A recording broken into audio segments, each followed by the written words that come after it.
Hello, this is Stephen with MCNC's Vital Cybersecurity team, and today we will be reviewing the installation of the Crowdstrike agent on a Mac device. The sample machine will be running version 12, macOS Monterey. Please note that if you have macOS Catalina or older in your environment to let MCNC know. While Catalina is still supported, there is an additional step that you may need to take. So, before we begin, make sure you have access to your Crowdstrike web console and that you have a Mac device handy to install to. So, as we've already established, you should have access to the console. If you've signed in, you should be presented with your dashboard activities overview screen. So from here, we're going to click our white falcon. Do remember, anytime we say white falcon, we're looking up here in the upper left-hand corner. You can see the white falcon turns red when you mouse over it. We'll click here to open this up.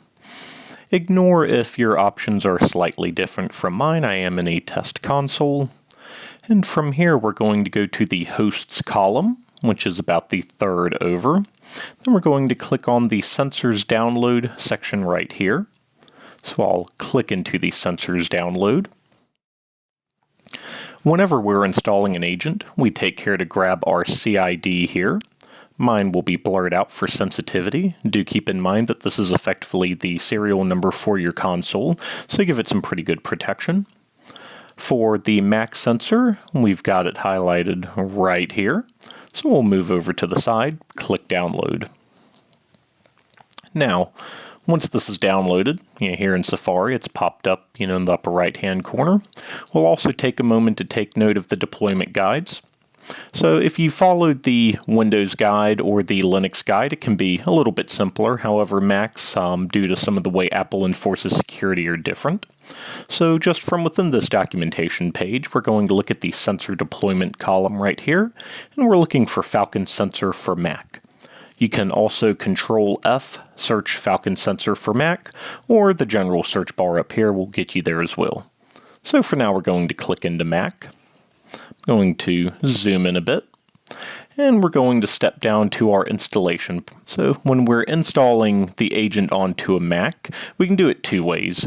The preferred way, which we're not going to cover because it varies depending on your MDM, is really just to, follow the steps here, get the system profile that's provided, and work through that way. However, if you're doing this install manually, because you either have a few unmanaged Mac devices, like we have right here in this VM, or you just don't have a MDM solution that can push the system profiles, this will still cover you. So when we're looking to do the install, we can do it one of two ways. Of course, we can script with the command line, which is simple enough, or you can do what we'll do. We'll keep it simple. If I go to my downloads folder here, I should see the package. So here it's going to pop up pretty straightforward. We're going to click through, continue, make sure to read any of the documents that you need, and we'll install. Now, of course, we'll give it our password, and we'll install the software.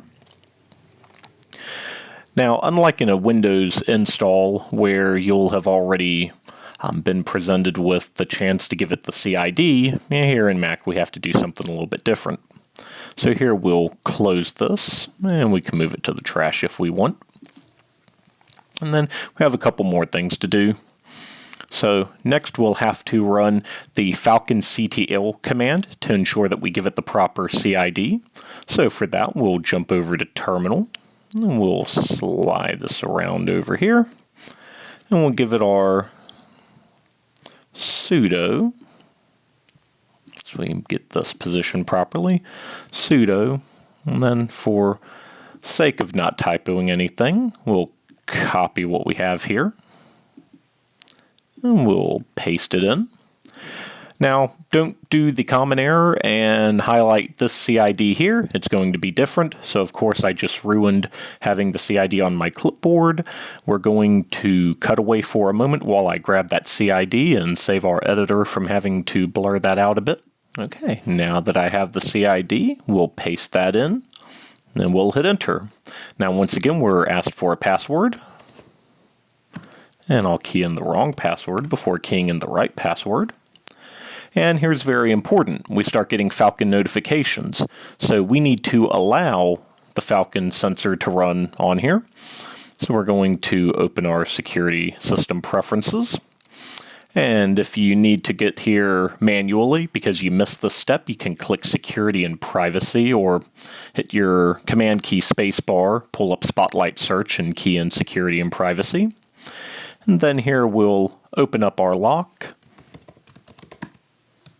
Again, key in the incorrect password before catching ourselves. And we'll allow Falcon to run. So this step is pretty important here because if we fail to permit this to run, it tends to expire after about 30 minutes and the device will never check in with the console, it'll never run, and we'll be stuck trying to troubleshoot it. The only way to get that back so that we can enable that is to reboot the Mac, and when it comes up, jump into security and privacy because again, we just have that relatively short window of time. We'll need to go in and give full disk access to both Agent and Falcon. Jump from your security and privacy screen to privacy. You'll scroll down to full disk access. Agent is already in there, but sometimes you have to go hunting for Falcon, which is fine. Falcon's not hiding that hard. We'll hit the plus button to open up the applications section, and then here we'll see Falcon. And we'll click open. Do note that we have uninstall and tamper prevention policies enabled, which is what that lock indicates. We'll click open. And now that we're done in here, we're going to lock it. Make sure no further changes can be made on the system. And at about this point, we should be done. So we're going to go back to host management by making sure we click our white Falcon in the upper left-hand corner. And it's flashing red when I mouse over it. We'll go to the hosts column, and then we're going to care about host management. Clicking on to host management here, we get all of the hosts that are installed on this test CID, and we can start to sort through some of these a little bit easier.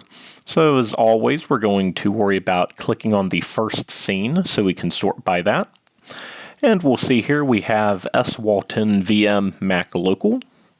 It's currently in the default policy because I haven't set up much more refined policy for it, but do note that once you're installing on your devices, you're going to care to see something similar to a abbreviated school name, which should match what your school is, win response, or win prevention. So that's really where you want to key in on. But for this demonstration, we can determine that the agent is installed. It does have the default policy down. And just to make sure, here we have S. Walton VMs-Mac. If you enjoyed the video, please do make sure to share it out with folks in your cohort or anybody you think it could be useful to. We're all in this migration journey together. And always remember, if you have any questions, we're here to help, and you know how to get a hold of us.